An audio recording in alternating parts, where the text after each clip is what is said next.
नमस्कार, तुमचं सगळ्यांचं स्वागत आहे आजच्या नवीन व्हिडिओमध्ये। आज आपण बघणार आहोत की पूजा कशी करावी, रोजची देवपूजा आपण कशी करावी हे सुद्धा फार महत्त्वाचे असते। बरेच लोक पूजा घाई गडबडीत चित्त स्थाऱ्यावर नसताना देखील करत असतात किंवा आपण घाई गडबडीत रोजचं उरकायची म्हणून पूजा ही उरकत असतो किंवा करत असतो, पण ही गोष्ट अतिशय चुकीची आहे। आपण देवाची पूजा करताना कुठल्या गोष्टी लक्षात घ्यायला हव्या, कुठल्या गोष्टी चुकायला नको, ह्या गोष्टीची माहिती असणे सुद्धा तेवढेच गरजेचे आहे। म्हणून ह्या व्हिडिओमध्ये सविस्तर अशी सगळी माहिती तुम्हाला मी आज देणार आहे, म्हणून सर्वप्रथम व्हिडिओ शेवटपर्यंत नक्की ऐका। सर्वप्रथम तुमचं सगळ्यांचं मनपूर्वक स्वागत आहे आणि व्हिडिओ जर पहिल्यांदा तुम्ही चॅनलवर बघत असाल तर चॅनलला सबस्क्राइब करायला विसरू नका।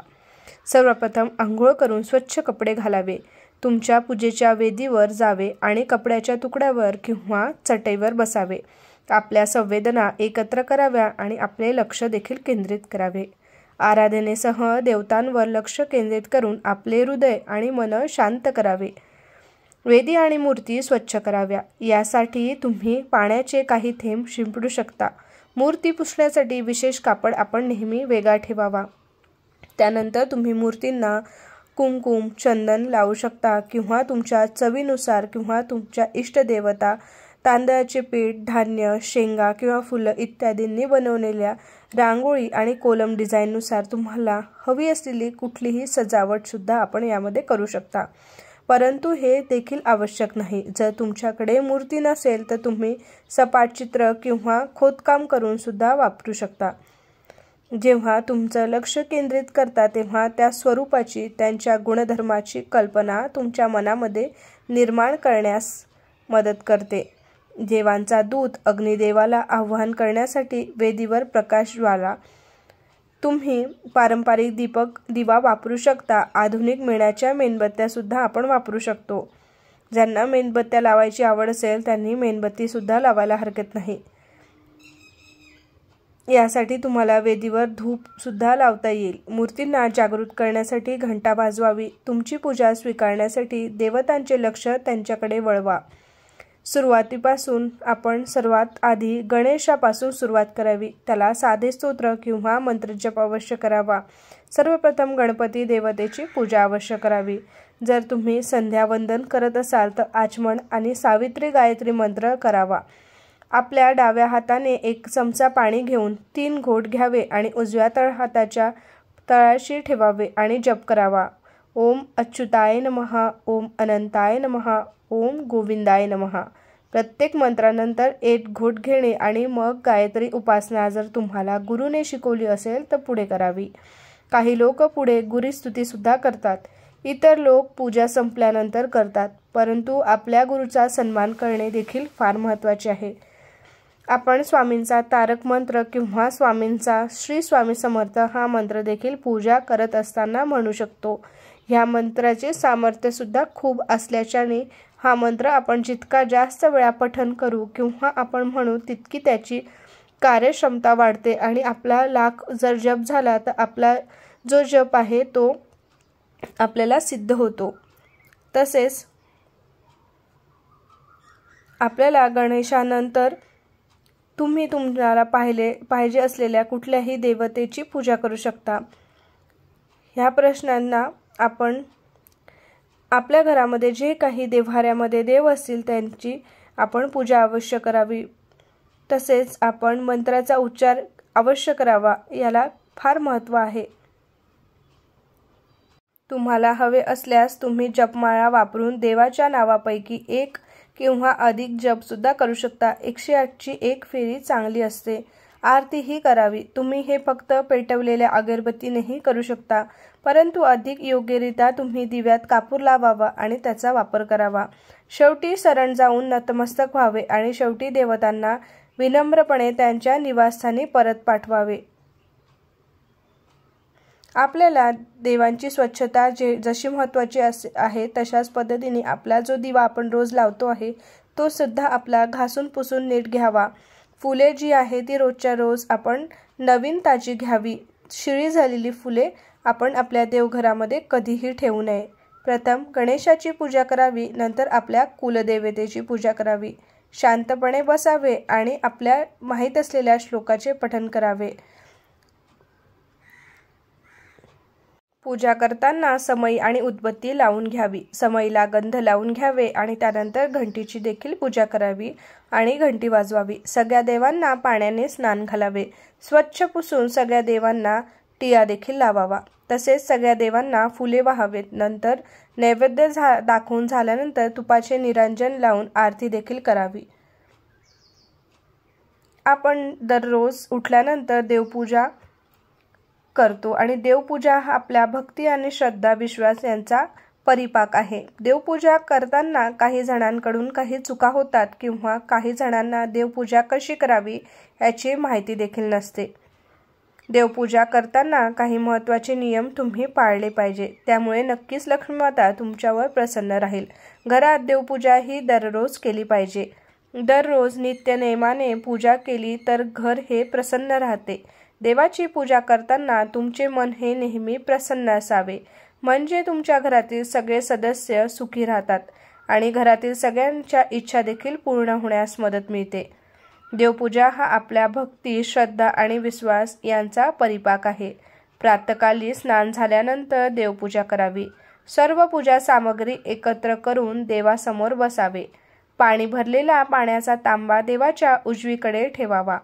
प्रथम कलशातील जलात पवित्र नद्यांचे आवाहन करावे. त्यातील जलाने प्रथम शंखाची पूजा करावी. शंख जलाने भरावा. त्यातील पाण्याने आपले शरीर आणि सामग्री आपल्या यावर शंखजल प्रोक्षण करावे. भूशुद्धी, भूतशुद्धी यथायोग्य करून पूजेला सुरुवात करावी. सकाळी आंघोळ करून स्वच्छ कपडे घालून पूजेला बसावे. देवाचे स्मरण करत पूजेला सुरुवात करावी. कपाळाला गंध लावून घ्यावे.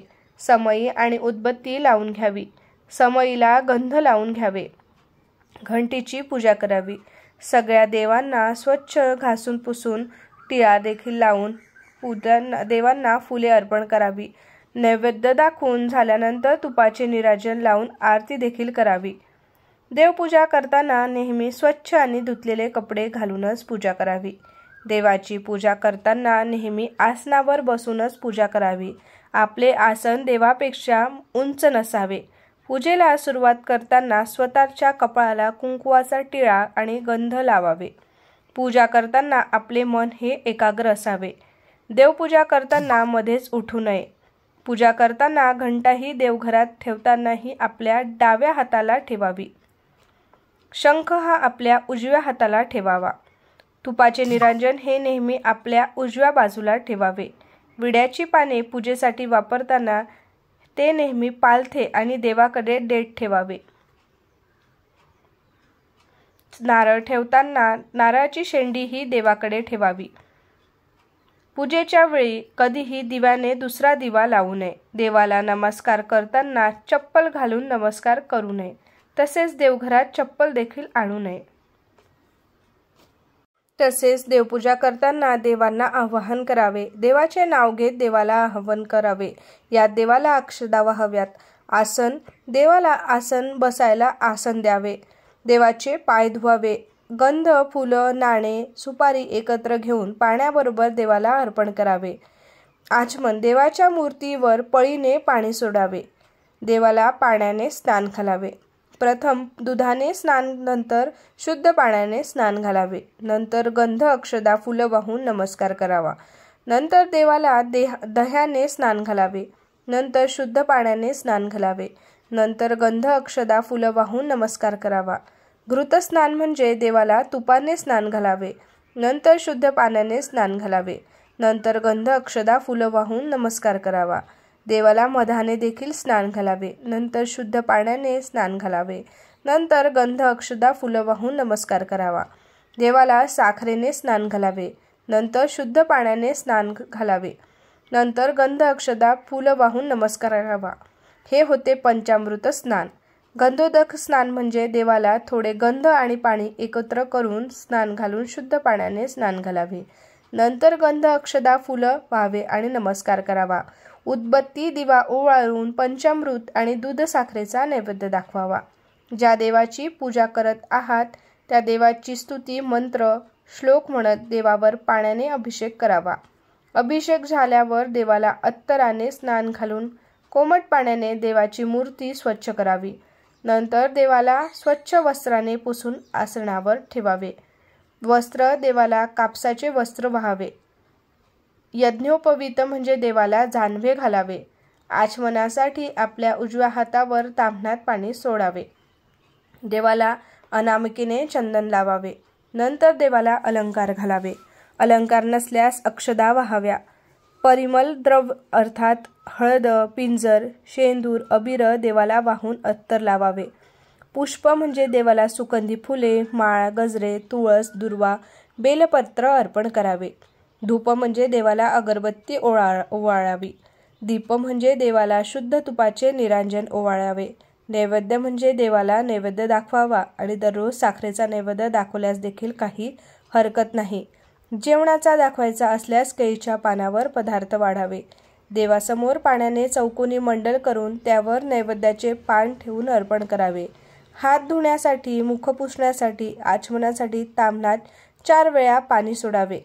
देवाला अत्तर लावावे. नंतर देवाला विडा द्यावा. यात आपण 2 विड्याची पाने, सुपारी व नाणे ठेवावे. देवाला श्रीफळ तसेच इतर फळे अर्पित करावी. नंतर देवाची आरती करावी. नंतर प्रदक्षिणा करावी. जागा कमी असल्यास स्वतःभोवती उजव्या बाजूने फिरावे. साष्टांग नमस्कार अवश्य करावा. दोन्ही हातात फुले घेऊन मंत्रपुष्पांजली दोन्ही हाताने देवाच्या चरणांशी फुले अर्पण करावी. शेवटी हात जोडून देवाची प्रार्थना करावी. काही चूक झाली असल्यास क्षमा मागावी. पंचोपचार पूजा म्हणजेच 5 उपचारांनी जी पूजा करतात त्याला पंचोपचार पूजा म्हणतात. सर्वप्रथम गंध देवाला लावावे. नंतर पुष्प देवाला अर्पित करावे. नंतर देवाला धूप अगरबत्ती ओवाळावी. नंतर दीप देवाला तुपाचे निरांजन ओवाळावे. नंतर नैवेद्य देवासमोर पाण्याने चौकोनी मंडल करून त्यावर नैवेद्य ठेवून देवाला अर्पित करावा. अशा पद्धतीने जर तुम्हाला पूजा करता आली तर अवश्य करावी. कारण यामुळे देव लगेच प्रसन्न होतात आणि आपल्या पूजेमध्ये कुठलेही व्यत्यय येत नाही आणि आपली पूजा जी आहे ती देवापर्यंत नक्कीच पोचते. रोजच्या पूजेची देवाची सकाळची आणि संध्याकाळी आरती अवश्य करावी. शक्य असल्यास आपण ते 5 वेळा देखील करू शकता. तसेच दिवसातून किमान एकदा तरी आरती करणे हे आवश्यक असते. सनातन परंपरेत पूजेला फार महत्त्व आहे.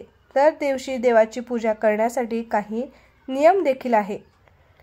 इच्छा पूर्ण करण्यासाठी, शुभ परिणाम प्राप्त करण्यासाठी, देवाची उपासना करण्यासाठी वापरलेली मुद्रा, हवनविधी, पूजेचा मंत्र, आठी पठण करण्याची पद्धत, आपल्या देवतेसमोर दिवा लावण्याचा आणि आरती करण्याचा नियम इत्यादींची ही संपूर्ण माहिती साधकाला असली पाहिजे. नेहमी आंघोळ केल्यानंतर शुद्ध आणि आनंदी अंतःकरणानेच देवाची पूजा केली पाहिजे.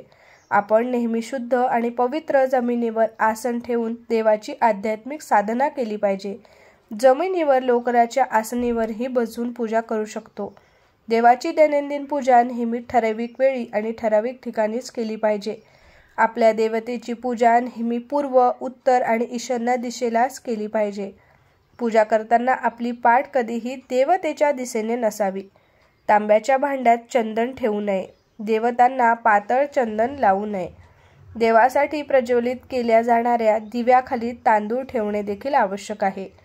पूजेच्या वेळी कधीही दिव्याने दुसरा दिवा प्रज्वलित करू नये.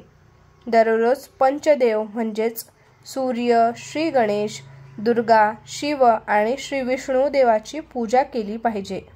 रोजच्या पूजेमध्ये देवाची सकाळी आणि संध्याकाळी आरती अवश्य करावी.